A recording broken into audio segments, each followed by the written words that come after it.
Hey everyone, Tracking Pat with segment 3 of SMX A.G.E programming.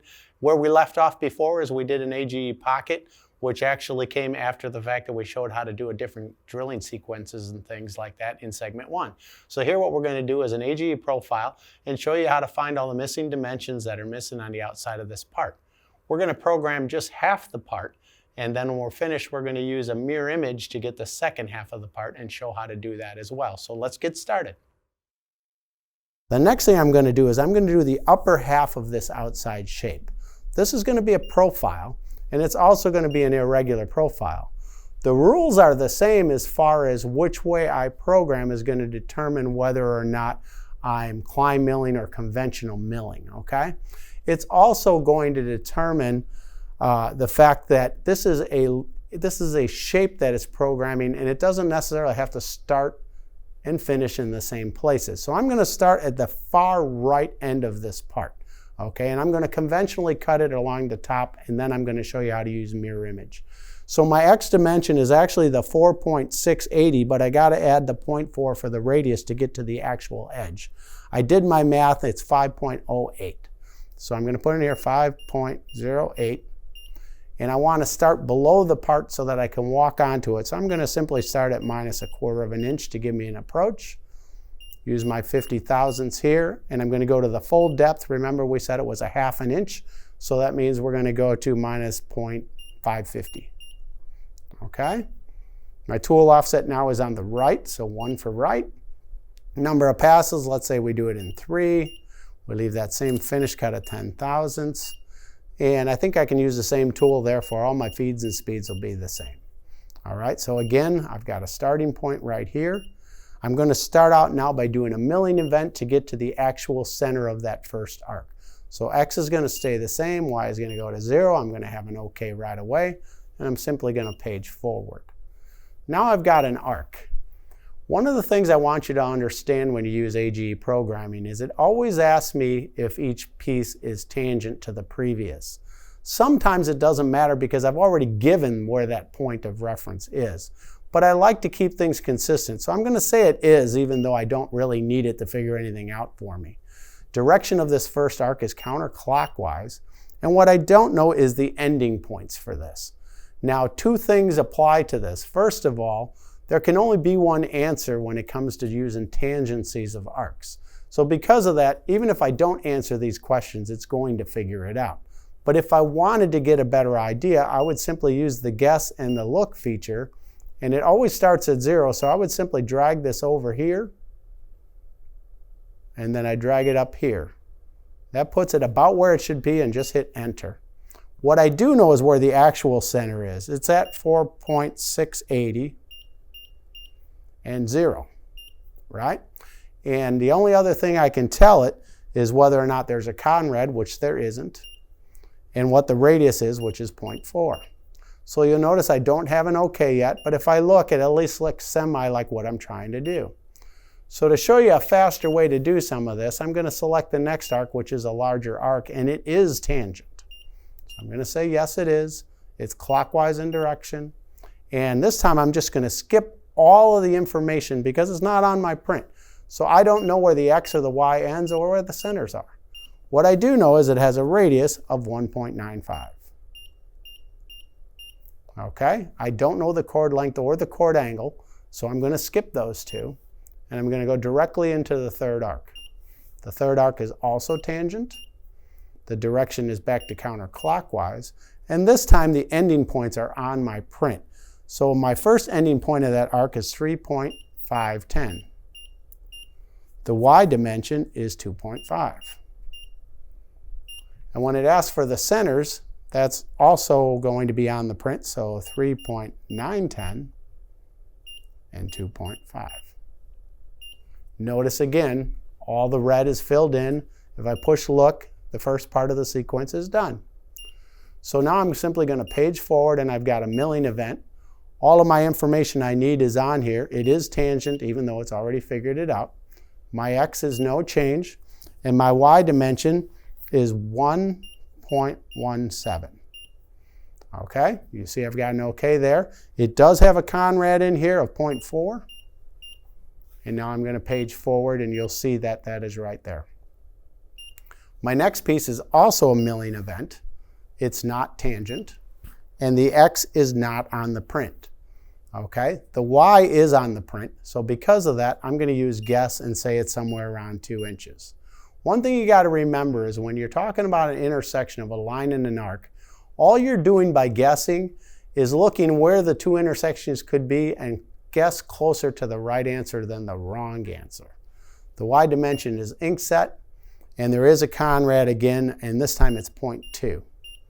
Okay? There's nothing else about this line I can tell it, so I'm going to page forward, and when you look, you'll see I've got a dotted line again, right? And so it doesn't have enough information, but it's asking what I want to do next. So I've got an arc to do. It's not tangent, but it's part of the big radius that goes around the outside. So it's counterclockwise, and what I don't know is where it ends. So I'm going to use the guess feature, and I'm going to use the look part of it, and I'm going to drag this thing over to about where it ends. So I'm going to move both X and Y and get it somewhat about where I think it should be. Remember, all you're trying to do is get closer to the right answer than the wrong answer. The wrong answer would be over there. So I'm going to push enter. The actual center of this arc is 0, 0. There is a Conrad of 0.2, and the radius is 1.95. I don't know chord length or chord angle, so therefore it's not going to know enough information to figure it out yet, but you'll see some dotted lines in there again. And now what I've got to do is figure out the small arc around that first hole on the bolt hole pattern. So I'm going to say I have an arc. It's not tangent. It is counterclockwise. Again, I don't know where it ends, so I'm going to use my guess feature. Bring it up somewhere around there, somewhere over here. Close enough. Hit enter. Tell it what I do know. Just like in the very first part when I was doing the drilling, I'm going to use math help to figure this out. By now I know that this is type 25, so I'm going to put in my 1.95 and my 60 degrees, and you'll notice it asks me where I want to put this loaded information. I want to put it as the center of my arc. Hit return, hit the back key, and you'll notice it's in here already. What I have left is a Conrad of 0.2 and a radius of 0.4. And see that right when I put that answer in there, this one all of a sudden is okay. All right? So now I've got the same sequence I'm going to do a couple times, which will make you really good at this as you follow along. So I've got the big arc part to do again. It's not tangent. It is counterclockwise. As always, in this particular part, they didn't give me any of this information. So each time I guess, I just want to get to the correct side of where it's going to end up. So somewhere around there, enter, right? Center of this one is 0, 0. I've got the 0.2 Conrad and the 1.95 radius. And again, that one says okay. See? Page forward, do another arc. Again, not tangent, counterclockwise, don't know the endings. Guess, look, move the cursor. On your control, when you first push the button for the cursor, it moves just a hair at a time, like so. Once I hold it for a few seconds, it will start to move at a faster rate. Push enter, tell it where is the center of this, right? The center of this arc is 0, 0. Right? And I've got a Conrad of 0.2 again, and a radius of 1.95. Whoops, wrong answer. Thought about the wrong place I'm at again. In this case, I need to use the math help to figure out that center again, don't I? Because when I was back here, notice that this was the big arc. So sometimes it's kind of hard when I'm trying to figure this out and talk at the same time. So I have the endings right, but I also have to tell the middles. So I'm going to go back to math help, type 25. Sorry about that error. And it's still going to be a 1.95 radius, but now it's going to be 120 degrees. So you'll notice in there that's correct. Load center, get back out of math help, and then come down here to my actual Conrad, right? My Conrad is 0.2 and my radius is 0.4. That should make that part right, and it is. I've got 2 more parts to this, so we're going to do that same sequence again. Back to the big arc, right? So I'm going to do an arc, not tangent, counterclockwise. And again, don't know where the ending points are. So this time I'm going to jog it over to right about there. Hit enter. And then tell it what I do know, right? Center 0, 0, Conrad 0.2, radius 1.95, and I've got an OK. I want to finish half of this last arc before I use mirror image. So I'm going to page forward, do an arc, not tangent, counterclockwise. And this time if I do the math, I actually know the ending point, okay? The ending point on it is actually 2.350. So I'm going to put minus 2.35 and 0. And the center of it is actually going to be on the print as minus 1.95 and 0. The Conrad doesn't exist in this case, and the radius is 0.4. Okay? Oops, looks like I forgot a minus sign somewhere, didn't I? Yes, I did. Otherwise, I would have figured it out already. So sorry about that. It should have been minus 2.35. The great part about A.G.E programming is once you start to understand it, you'll know right away when it doesn't figure something out, whether it's you or if you haven't given it enough information yet. Just like I walked on over here, I want to walk off over there. So I'm going to page forward, do a milling event that is tangent, leave the x where it is, and go back to my minus 0.25. Okay, so when you look here, there's half of my part done. The last thing I have to do is page forward and push end A.G.E. Now what I want to do is the second half of the part, and I'm going to do that by going to the More button and go to Subroutine, because everything's going to be the same. It's just going to be a mirror image. What I want to do is I want to mirror all the parts that I just created. So I'm going to start at event 17.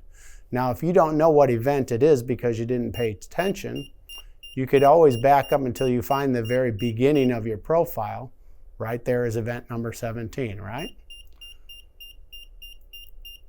I made enough notes in my head to remember where it was. So I'm going to start at 17 and I'm going to end at 30. My cutting order, it's asking whether I want to go forwards or backwards. If I want to conventionally cut both parts, I want to reverse the order. So I'm going to say go backwards.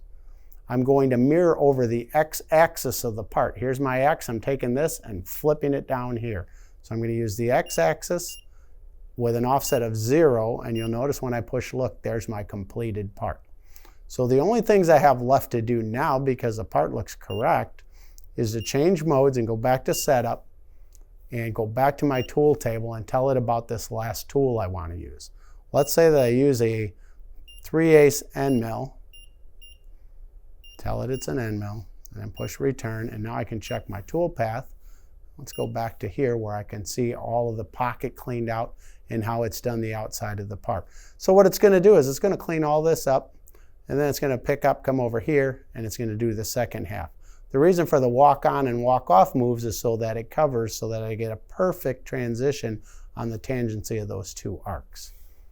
If I want to look at verify part, I am going to have to define the stock a little bit. So let's say I go minus 2 inches, and let's say I go y minus -3, just so you can see all of this, right? Z bottom, that's fine. X maximum, let's go 5 inches, let's go 3 there, and tell it the top of the part is 0. Now when I use make part and verify part, you'll actually see everything show up. I could have used a little bit more space over there, but I think you get the idea.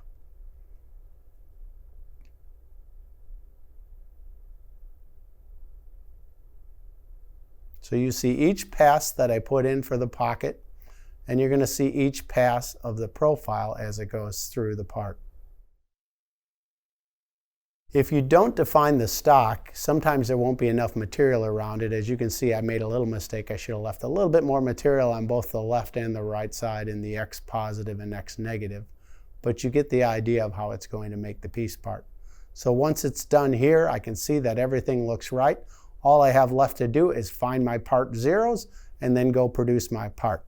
Okay, so as you can see, Once you have a better understanding of how A.G.E programming works and how it's actually thinking in the background with the math help and such, you can program almost any part even if it's missing a few dimensions.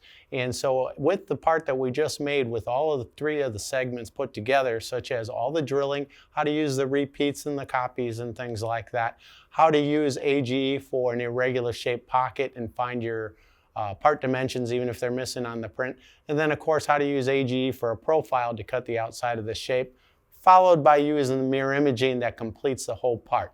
This should give you a whole lot of ammunition on how to use this product and how to make it simpler for you. As we all know, we all get prints that don't have enough information on them, and the whole idea is you shouldn't have to leave where you were. Just go right on with what you're doing, use the A.G.E to figure out the things that you need and get the part done faster without any intermissions. So this should really get you going. I will see you in the next video. I really appreciate you watching, and as always, don't forget to keep on tracking.